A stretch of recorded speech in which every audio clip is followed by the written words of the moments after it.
Hi, welcome back. I hope that you're doing great. I'm going to be doing a collective haul for you. And these are products that I purchased during the time that I wasn't recording, so it's probably like about a month and a half, almost 2 months. Some are things that I just picked up at the drugstore. Some are things that I picked up at Macy's. Some are online orders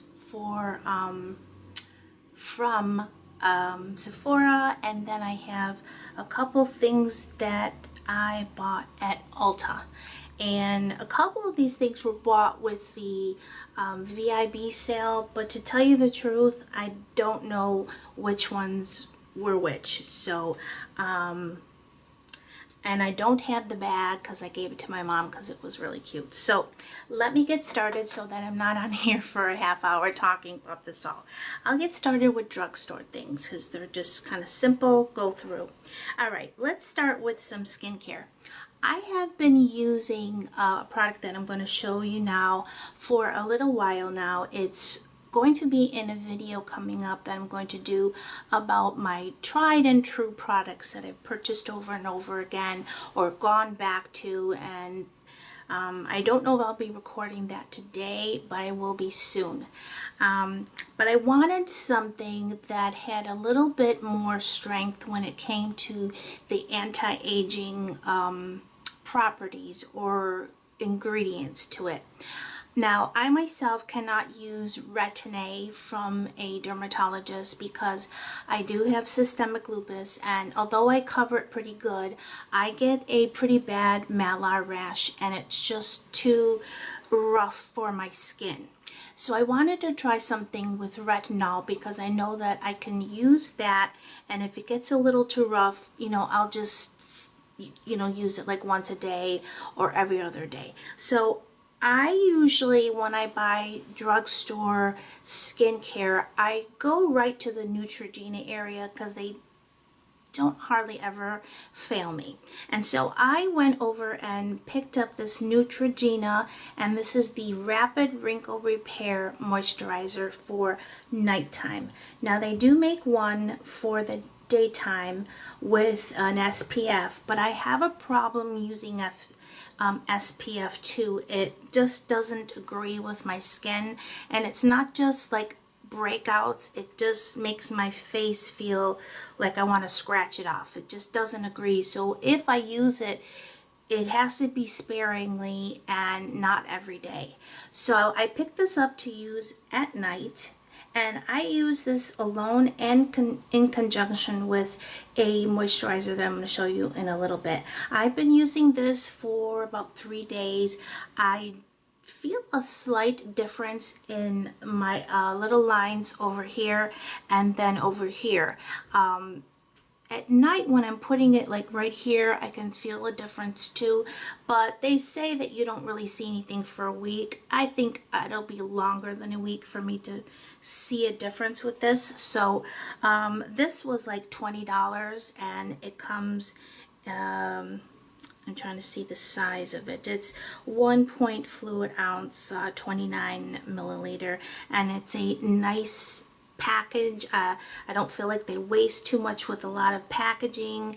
It's plastic, so if I drop it, it won't break, and I'm enjoying it thus far. Okay, I picked up this lipstick, and this is Color Riche Balm.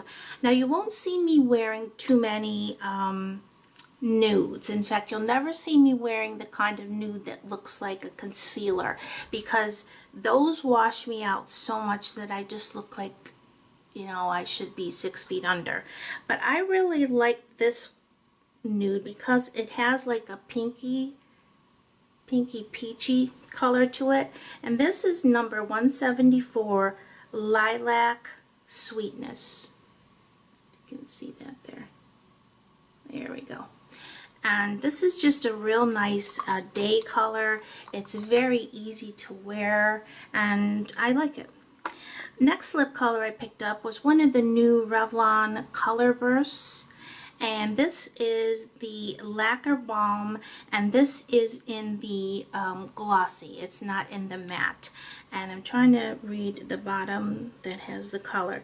It's number 150, and I cannot read the bottom, but if you look for number 150, that's the color. And it's in, like I said, the shinier ones. And I'll do a swatch for you. And that's that there. And I'll put it back here so you could see it pretty good. It's sort of like this that I'm wearing on my lips, except the one I have on my lips has a little bit more orange to it, I think. Okay, the next lip product I picked up at Ulta, and it's one of the NYX lip butters. I'm late to get on the bandwagon for this.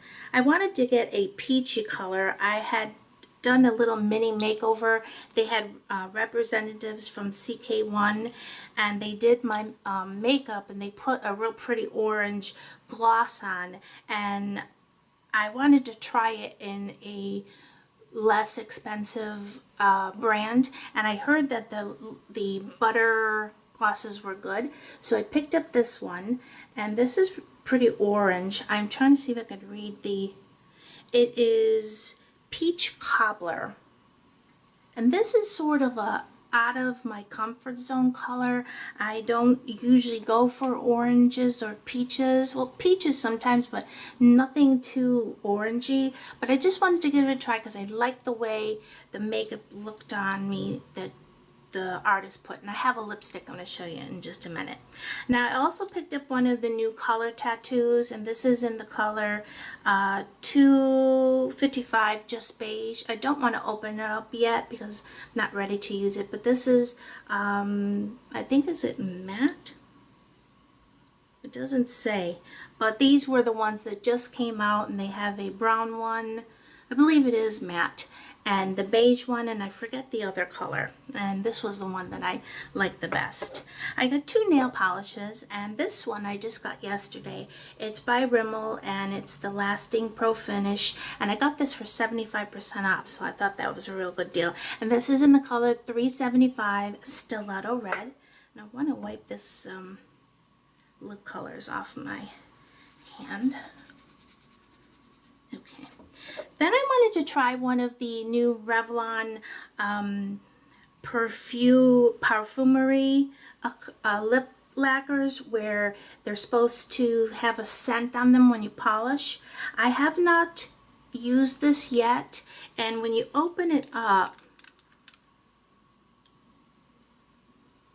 you can't really tell. It's maybe it mixes with like your own body chemistry, but this is the number 140 in the color Moonlit Woods, and it's a real pretty purpley blue. Has a little bit of tiny bit of gold cast through it, but you really can't see it on the camera, and that's what it looks like further away. Okay, one more thing, and then I'm going to cut this video, make a part 2 for the higher end products so that you're not watching such long videos. Okay, this product here I bought really purely for nostalgia. It's not something that I'll use every day because it does have talc in it, but my grandmother, my maternal grandmother, used to use this all the time. An aunt of mine on my mother's side of the family used to use this all the time, and I just wanted my own little container of it. And I actually have used this a couple times, and it's a really nice setting powder. It has been around since 1935, not this specific case, and it's the original formula, and it's the Coty Airspun Loose Face Powder. And it looks like that, and I'm sure everyone has seen it in the drugstore. It comes with a little puff, and a lot of people say that this smells like, you know, like a grandma, but nowadays grandmothers are so like sophisticated and stylish, and they're not like when my grandmother was around. You know, she was born in 1897, so you know, she she didn't have this specific scent to her, but it's more like a great-grandmother smell to me. But still, it brings back so many memories, and I like to use it once in a while just to set my makeup. I have used the puff that it comes with it, and I have used a stippling brush, and that works well too. If you aren't allergic to talc, give it a try because it's really a nice setting powder, and it looks really pretty on your vanity or dresser. It just so nostalgic. The color that I bought is translucent. You can see it right there. So that is my little collective haul for drugstore. Like I said, I'm going to end this here, and then I'm going to talk about in part 2 my products that I bought at Sephora and Ulta. So the little more high-end products. So I'll see you in a little bit. I hope that you're doing well. Bye-bye.